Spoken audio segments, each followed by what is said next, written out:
Hey, what's up, everybody? Hello, everyone. Welcome back.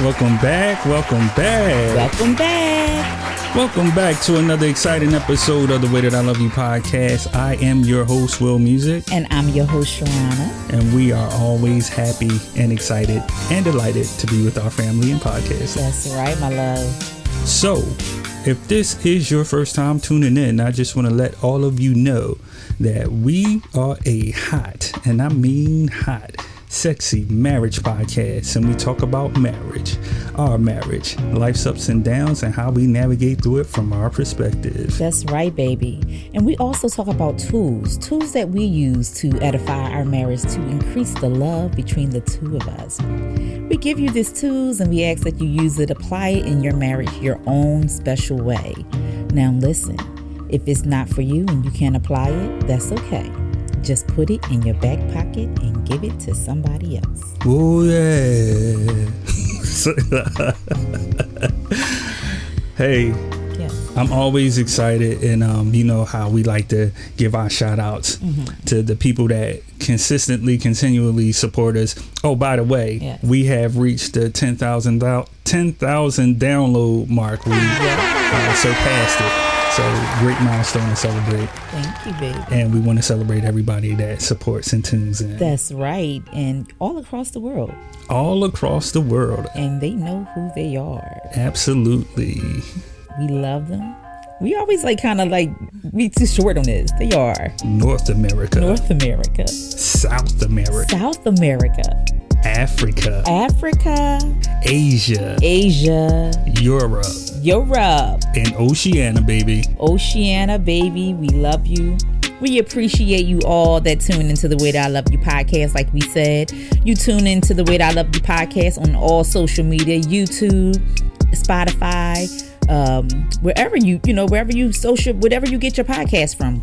And you also can go on Alexa and you can tell Alexa to play the Way That I Love You podcast. Yes, you can. Hashtag the Way That I Love You podcast with your hashtag. And also, You can also hashtag secure love. That's right. And what season are we in? Season 5? We are in season 5, and this is episode 5, Opposites Attract, baby. Yes. I do one thing, you do the other. Hey, that's funny how opposites attract, though. Yes. It's like a fact. Is it? Yeah, it's a fact. You have facts for that? I don't have facts in my back pocket or nothing just yet. But I'm just saying, how we are. It's like we're kind of like... I don't think we're opposites. We have similar interests, but far as...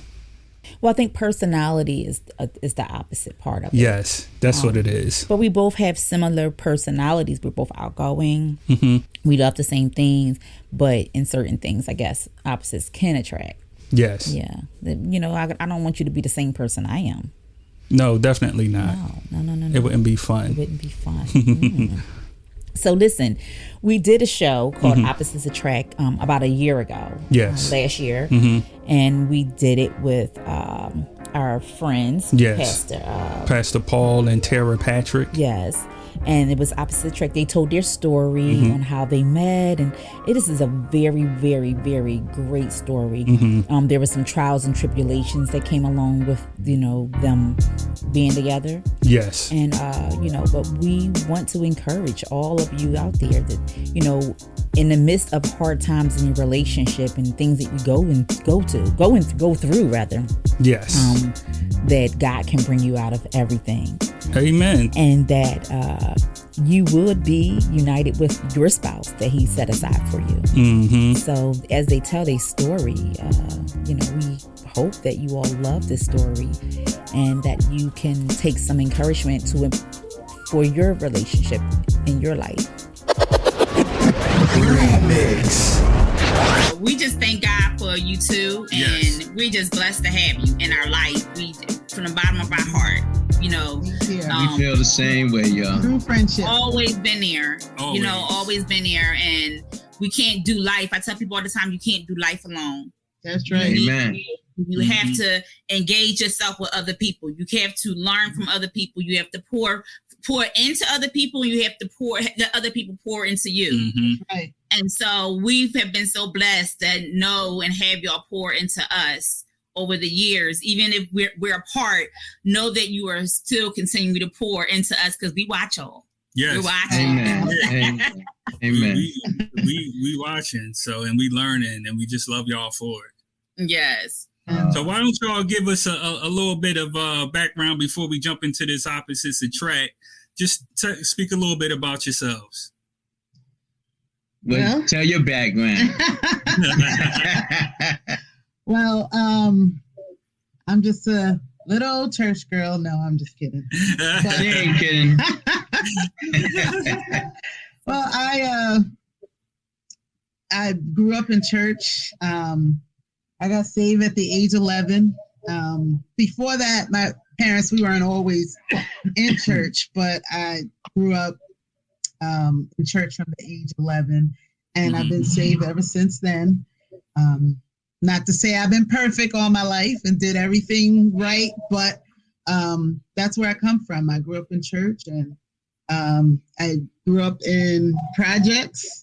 Marlboro Projects. in Brooklyn, New York. But the way my dad raised me, I wasn't part of the projects, and different things that went on, but I lived there. And so that's how I grew up. That's where I'm from. And that's what made us so much kind of opposite attract, because we grew up in the same project building. And so I lived on the 14th floor. She lived on the 12th floor of the building. And so my background is totally different. I was one of the, I don't like putting title. I was the kingpin in that part of Brooklyn on selling drugs. So I was, that was my lifestyle. And so we grew up in the same building, never spoke. Well, wow. We rode on the elevator together because I wasn't attracted to church girls, and she wasn't. Some church girls like a nice thug roughneck. Yeah. But anyway, we never spoke. We really never spoke. But I remember seeing her on the elevator. But she always says she don't remember me, but she knows all of my family, everybody but me. Wow. But we grew up totally different. Like her family is all, and I mean literally pastors, deacons, and a bunch of police. Yeah. She got about 9 police. And so my whole family was drug dealers, addicts, and stuff like that. So totally opposite. Grew up in the same building for years, but 2 completely different lives. So, and so that's it. But I used to always see her. Watch this. I used to see her, and she was so classy. I used to say, wow. Y'all hear the preacher? That's all right.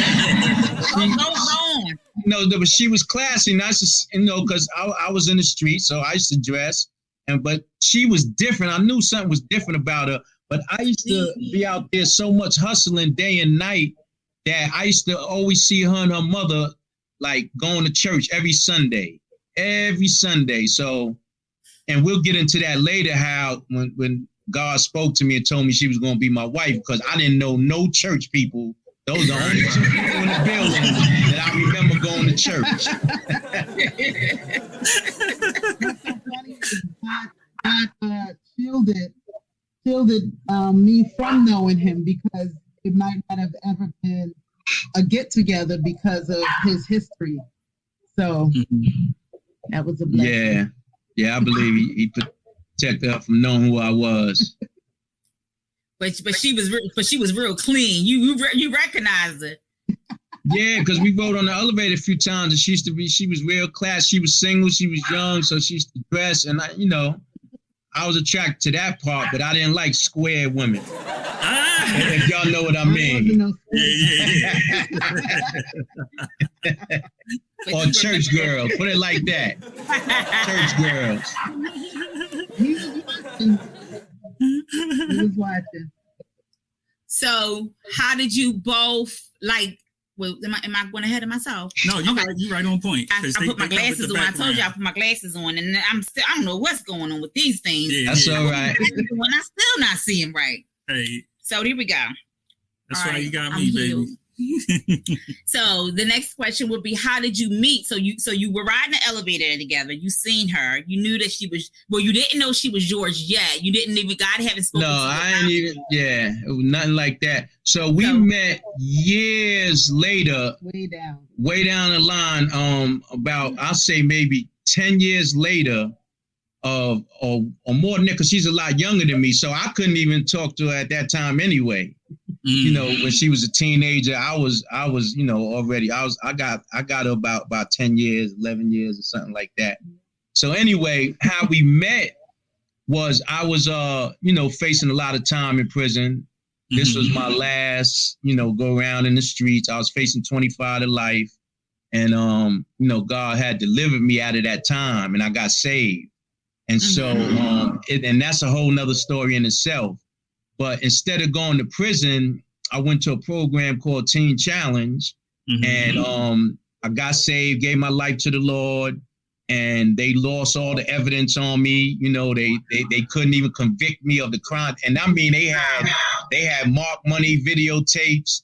And once I fully committed to God, I'm telling you, they lost all the evidence. So I wound up staying in that program, a Christian program. And from there, after a year, God told me I wasn't ready to go to the streets. Somebody helped pay for my whole 4 years of Bible college. So I started Bible college. I didn't come back to the streets. So my first year, I came back on a visit.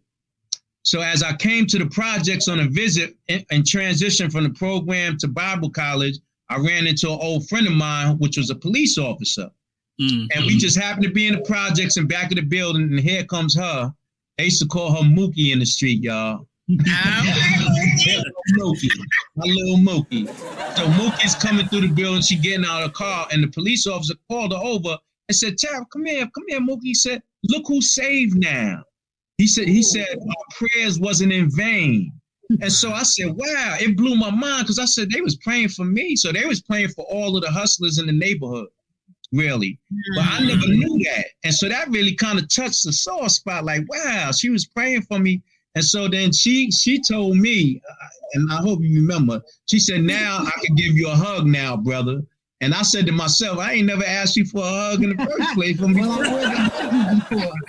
had game. You had game, Sarah. She said, "I can give you a hug now." I was like I asked you before, and you said no. But that's how we met. A mutual friend of ours, you know. We ain't gotta get into all that. But a mutual friend of ours, police officer, he kind of introduced us that night.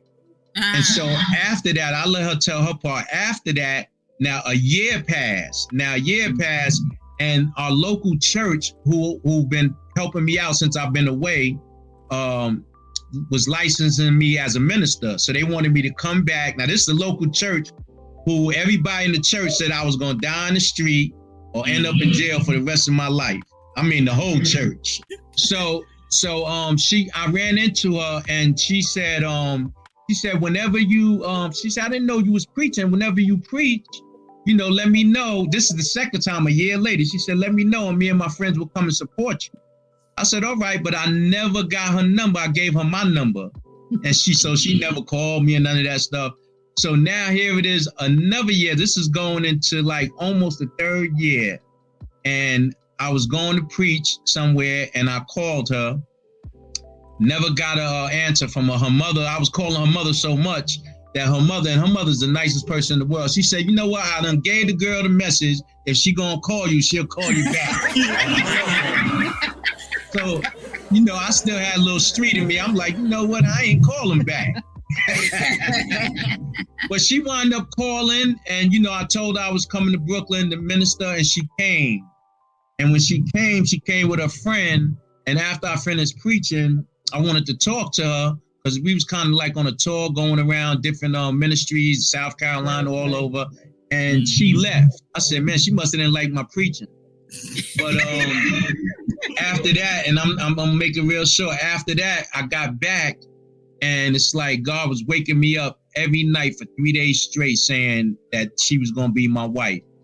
This is the word that was in. I was waking up. I'm telling you, with this word, this is who I have.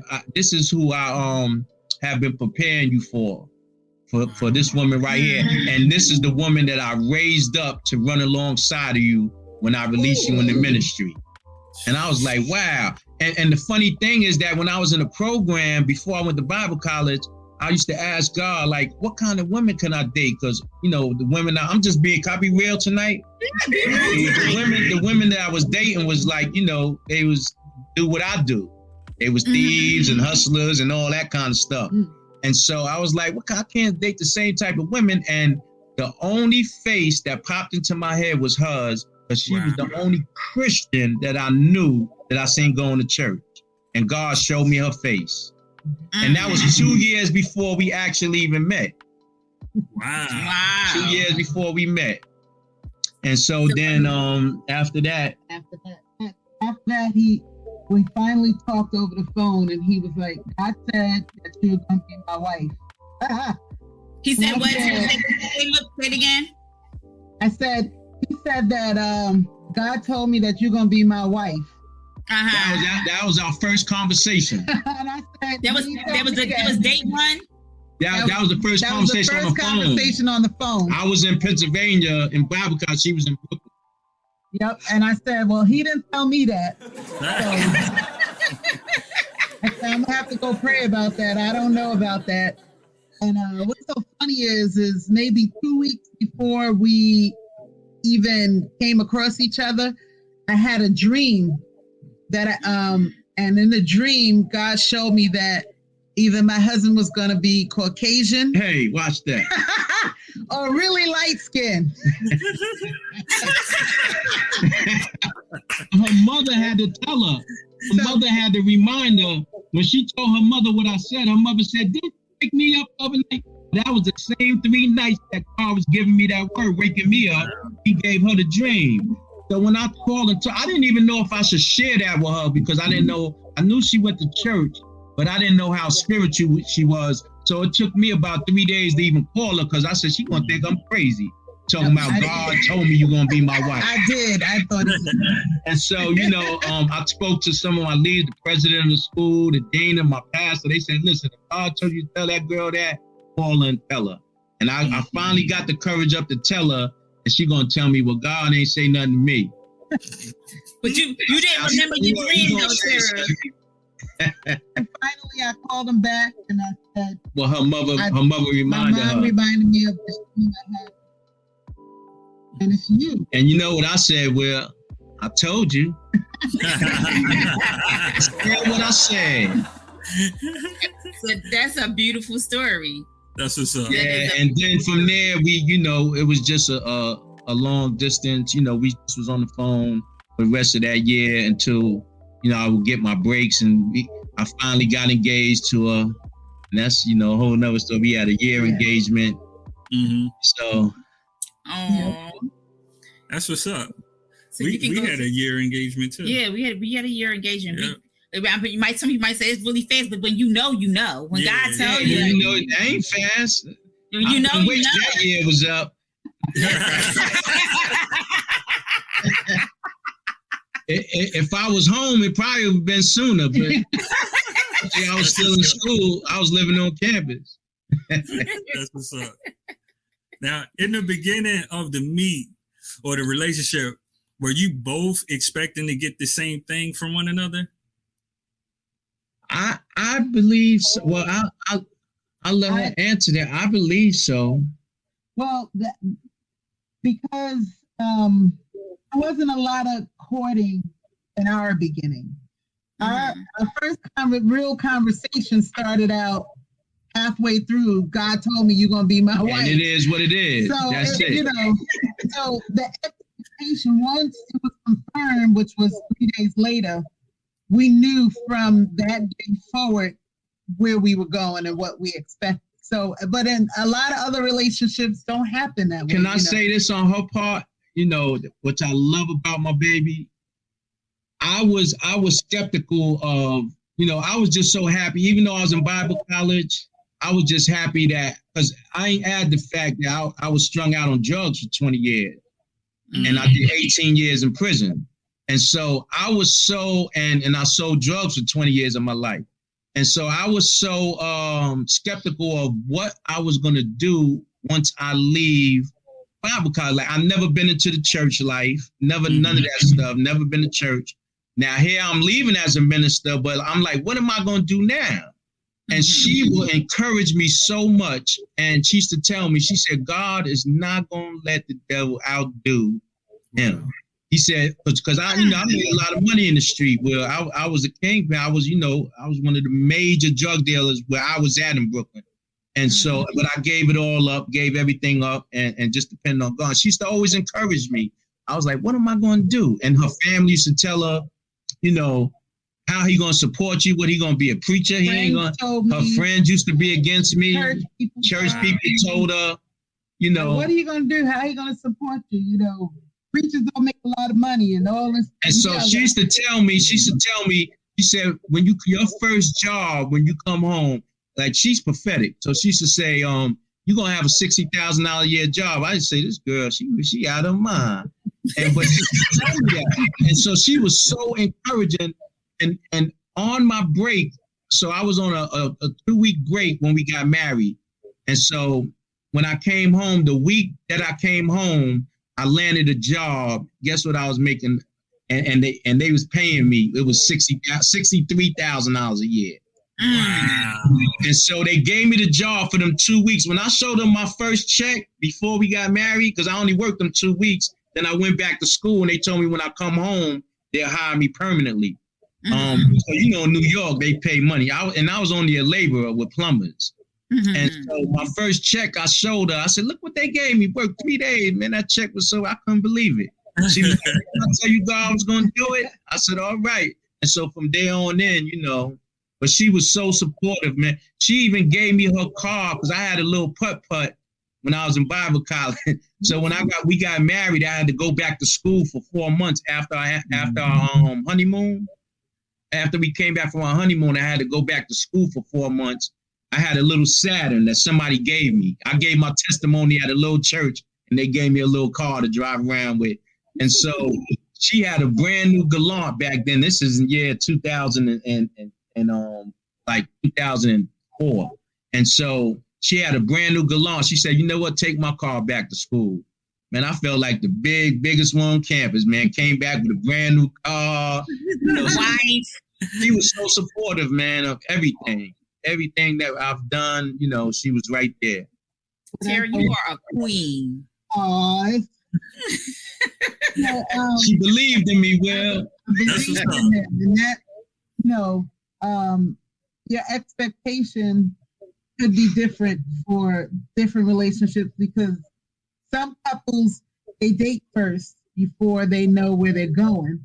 So the expectation builds. But for us, the expectation was upfront. It was right at the beginning. So we knew what to expect.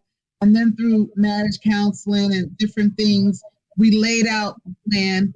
He gave me a 5-year and a 10-year plan. From the door. From the door. So, That's what's up. I would say that it depends on your relationship. But you got to know what you're looking for before you go any further. Don't waste time. We wasted time with different ones. After a while, I was like, I'm not wasting time, which is why I told him God didn't tell me. So you have your expectation going in.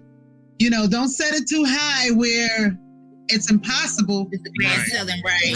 Where it's not something you can deal with or tolerate. Right. And you can finish first lady of her church telling her, I guess, I'm not the one, but if some other lady came and spoke something into your life and told you something about me, that who I am now. Who you see now is not where God has taken him or something like that. Or not who he's going to be. Right. Whatever that lady said to her, it stuck with her. Well, I like your words when you said, what did you, it was on the tip of my tongue, God is not going to let the devil outdo him. Right. Yeah, that's what she told me. That is a sweet saying. That's a t-shirt, baby. Yeah. And you know what? And she was 100% right.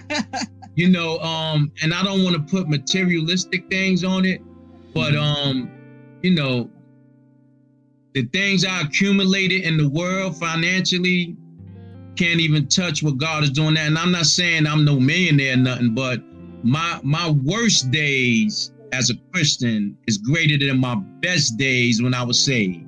If that makes sense. It makes a lot of sense. I mean, my worst days right now, the way I'm living, is greater than my best days when I was out there getting 70,000 a day or whatever the case may be. My best day. So my worst day now even is greater than that. Wow. So we're gonna put that in the rhyme. That's all. Yeah, that's gonna be the next song we do.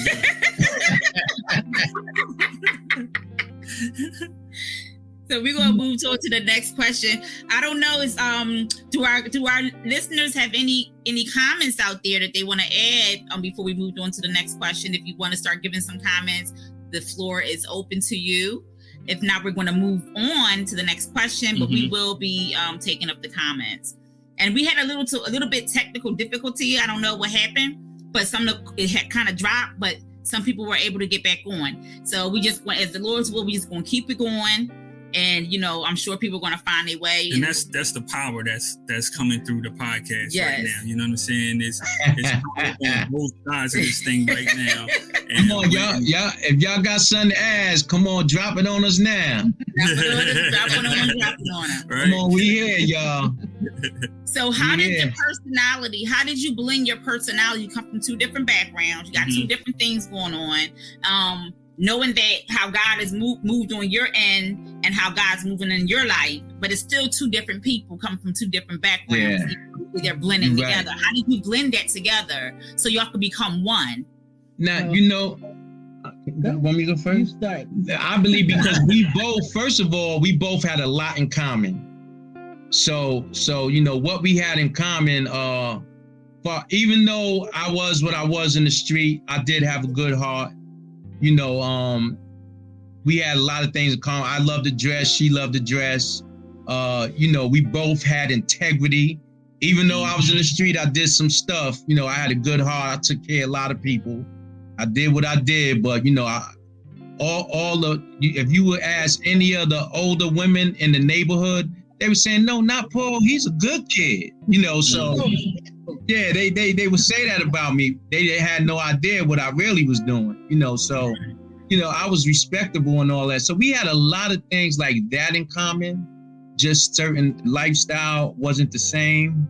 And so when we got together, what really made us understand each other is premarital counseling. Okay. And my pastor told us, you know, he said, listen, you know his lifestyle, you know where he came from. And then he told me, he said, you know where she came from. He said, I need both of y'all before y'all get married. You know, when you get into certain things, just put the shoe on the other foot. And so we use that, you know, and I had to understand, even to the day, I have to understand where she's coming from and where she grew up from. She understands where I came from. So when certain things come out, it's not like she's throwing like, where'd that come from? Because she knows my background, but we work it out. You know what I'm saying? So it began just to do that, to put the shoe on the other foot, blended our personalities together.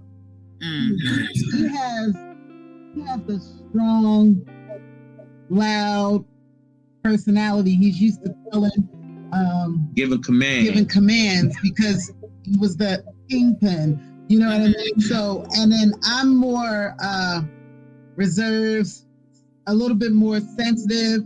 And so we both were like in two different places, but he had to learn to come down. And then I had to learn to be a little bit more. Right. Well, I had to learn to come down to understand her emotionally. Right. Okay. I had to learn how to do that. And then she had to learn how to be strong to handle me. Right. Right. Go ahead. No, you go, baby. No, you go ahead and go. I'm gonna take me in. All right, go ahead. I was going to go to the comment because somebody dropped an interesting comment that I would like to know as well. Well, then you got tagged in. Take you in again. Go ahead. Boom. All right, so we got a comment from the room from Selena, and she says, have y'all considered writing a book? Well, I did. Now I think maybe we should together. Right. Yeah. We never thought of that together. We never thought of it together. Your stories. Yeah, I have a book now. I just come in later. But we need to write it together. That's a dope concept. Yeah. Wow. Thanks, Yeah. Selena. It should be opposites attract. Yeah. Well, Hey! What's her name, Selena? I'm gonna drop something on you if it blow up. That's what's up. She got her bag ready. Well, I just wanted to say that, like right there, y'all just blend so well together. How long could you say it's something that you had to learn? How did you fall into learning it? How did you say, you went to counseling? That's one part. Mm-hmm. But what else did it take outside of the counseling? Like, what kind of practices did you do to make sure that you can communicate that way together? What it is that, and it's real simple with us, is that we complement each other. And when I say compliment, I don't mean verbally. Mm-hmm. So, just our presence, her presence compliments me, my presence compliments her. And like, how you like used to as a couple, you ever walk down, somebody say, y'all look good together. We just compliment each other like we're meant to be. Yes. And that's just, it is what it is. And I believe, it's, I don't want to get too spiritual, but it's God ordained. It's like he prepared me for her. He raised her up to be with me, to run alongside me, just like he told me. And so we complement each other just by our presence, being together. But behind the scenes, how we deal with, now that's public. Now behind the scenes, how we deal with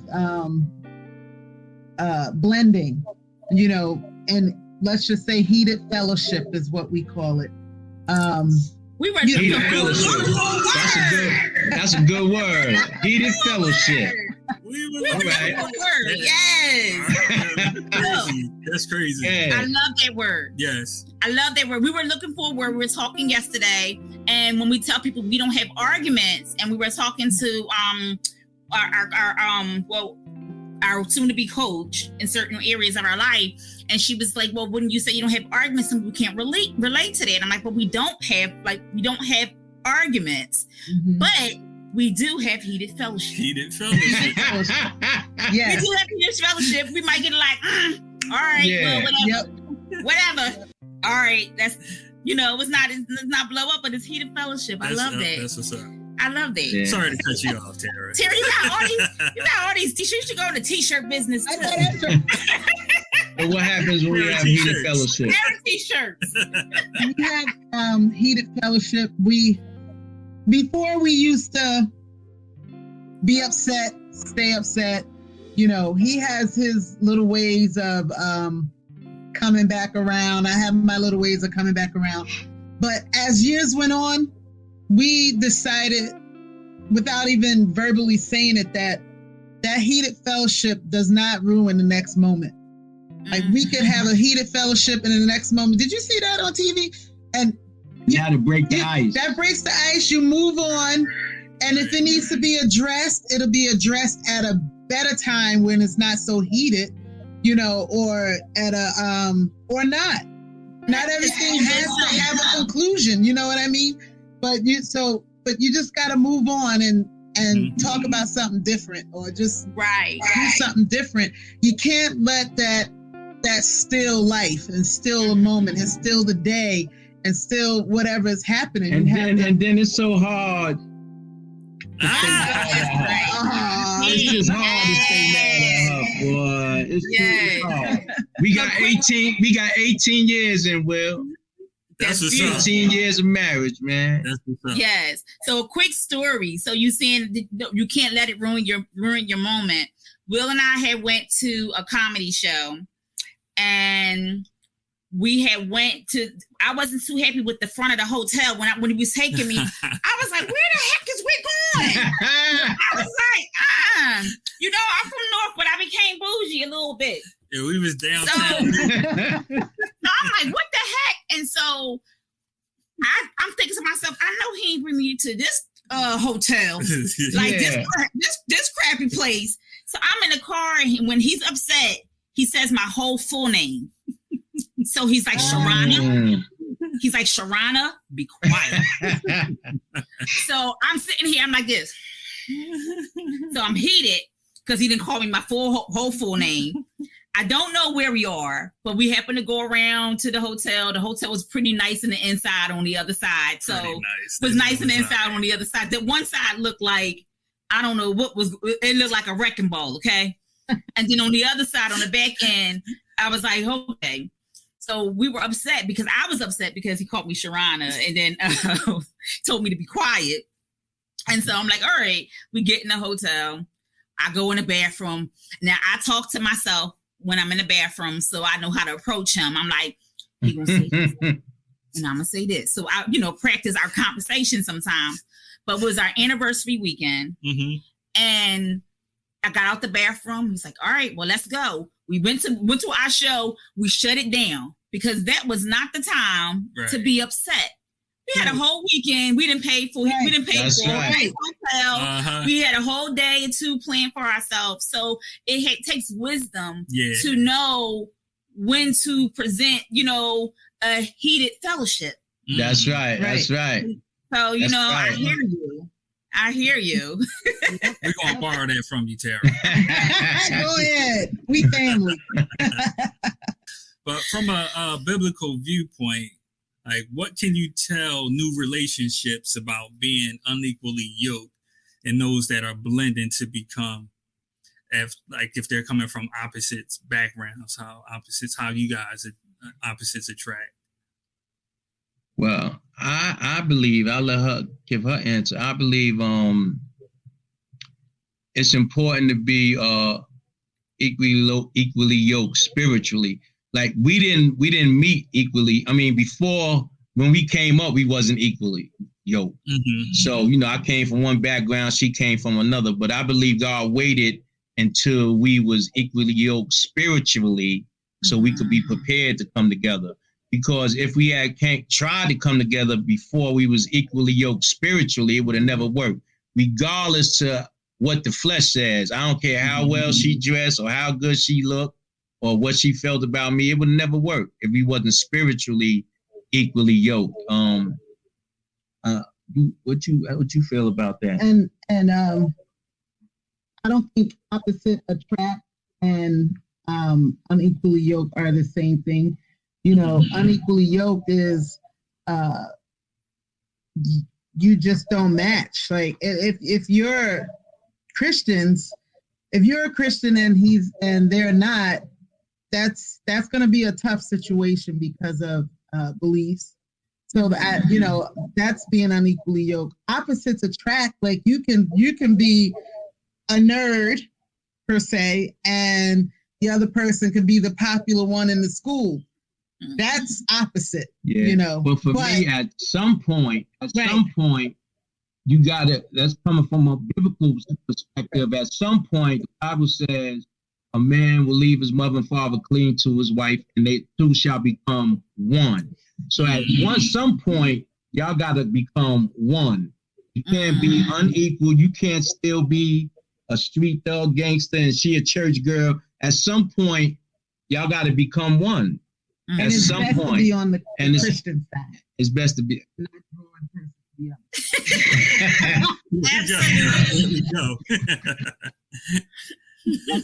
Yeah, and that worked for us spiritually. We were so equally yoked spiritually that everything else fell into place. We counseled and talked to many couples that didn't have that background. Right. We do have some people that are in church that they're together, they're not married, and this one don't believe in that one, but they've been together forever. So how do we deal with that situation? Right. You know what I mean? That's they have a family. They're unequally yoked, but they're still together. Because if you're not equally yoked, it's gonna be like a tug of war forever. So we walk them through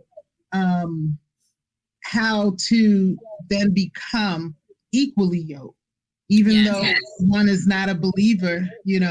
I can take my parents, for instance. My dad, he goes to church, but he's not in it like how my mom or we are in it.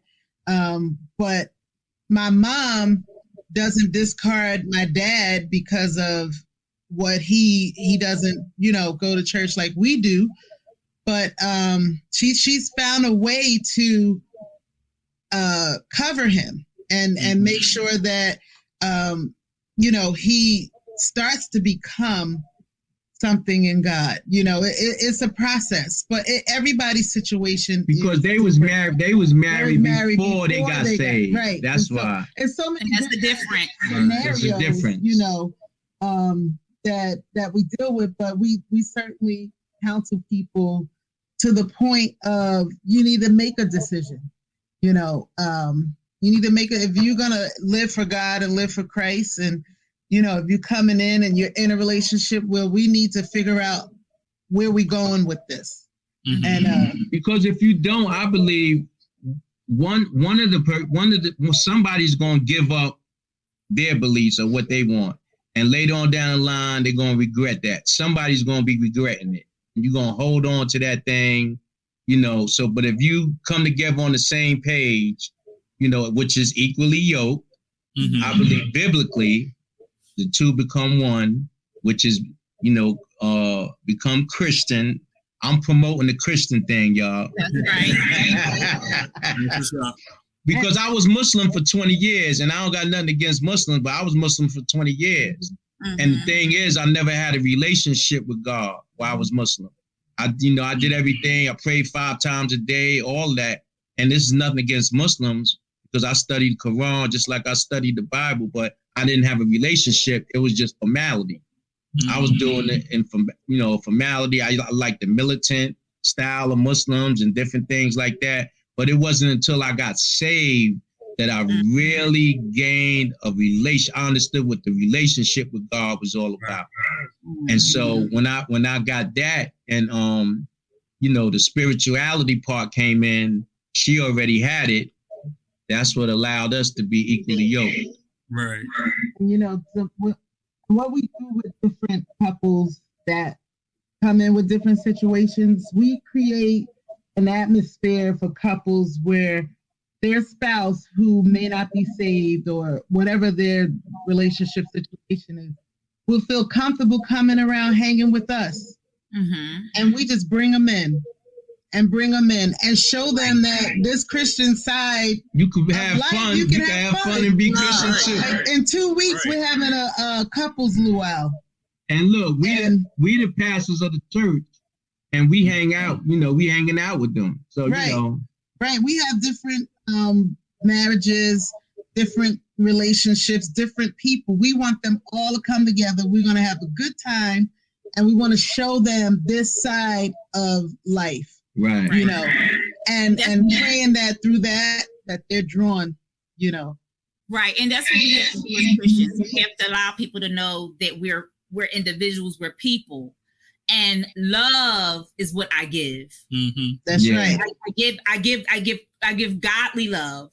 I give omega love, and so you will be able to. God's going to plant the seed, and then they know that I feel safe. You want people to feel safe when they're talking to you. That they don't feel like they're struggling. They're going to struggle when they get home within their own self about what they have to deal with. But in the presence of godly people, we shall allow people to feel like they're wanted. Right. That's right. Exactly. And that's biblical, because the Bible says, with love and kindness have I drawn thee.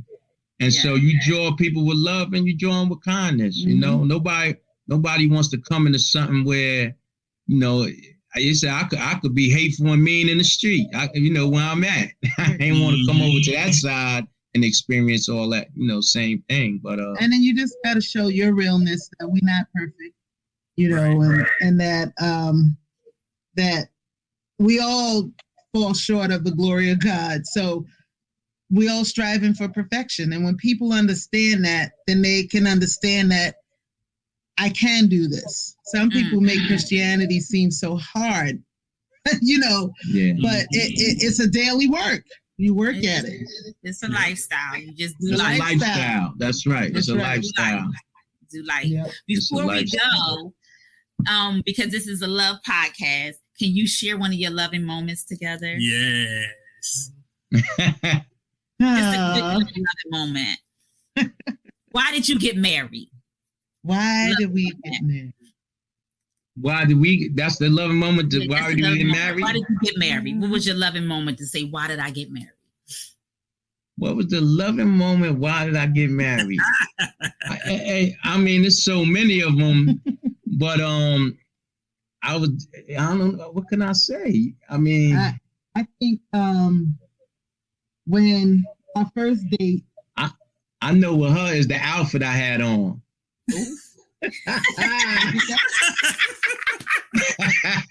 She told me to the day, Shashi, I remember when you got out that car and you had that outfit on. I was like, man. And that was the day of my first date. Yeah, but I'll tell you the loving moment before we got married. What happened was I came home from Bible college, right, on a visit. And this is after we was introduced and everything. And then now we run into each other again. I just happened to come through the project to see my mother, because my mother still lived in the projects. And so I came to visit her. She was in the car with her mother and two of her Christian friends.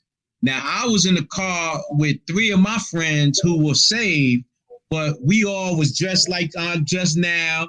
We was pumping on gospel music, but we was in a brand new Q45, whatever it was back then. And so she told her mother and she said, look, they saved, they saved, and they playing gospel music. So when I went into the store, I seen her in the store. I just said hi to her, and I left it like that, and I breezed out the store. She came out the store when she got in her car with her mother and friends. Yes, you got my number. Yeah, I think so. She was supposed to be going one way. We was going that way. She made a U-turn, and her mother was like, where you going? It's like she was following me. that was that magnetism. That was that moment, I believe, for her. But my moment was, I believe it was my first kiss. When I tried to kiss her, she was like, and I told her I loved her. And she was like, it's too soon. She told me it's too soon for that, Will. When I told her that, I was like, what you mean it's too soon for that? But then we were down in the city, 40-something street, going to a restaurant. Yeah. I just stopped in the middle of the street and just grabbed him. Yeah, I remember and that. And we had our first kiss. Yeah, in the middle of Times Square, 42nd. That's when it was. That's a magical moment. Yeah, it was 1,000 people around. I was like, wow, this is something else. All right, I can get with this. That's what's up. Well, Pastor Paul and Pastor Tara, it has been a blessing to have you on the show. We enjoy you. We enjoy your spirit. We love you deeply. Yes, we do. And I know people are going to I know this right here is going to run and going to run and run. We're going to get phone calls like, oh my goodness, I love that couple. Amen. I love them. Yeah. I think we love y'all. We love y'all so much. We do. Yes. And we appreciate you inviting us on. We had a good time. Yes. Oh, thank you. Thank you very much. Thank you for accepting the invitation. And I'm proud of y'all, what y'all doing. I tell you. Beautiful. Oh, that's what's up.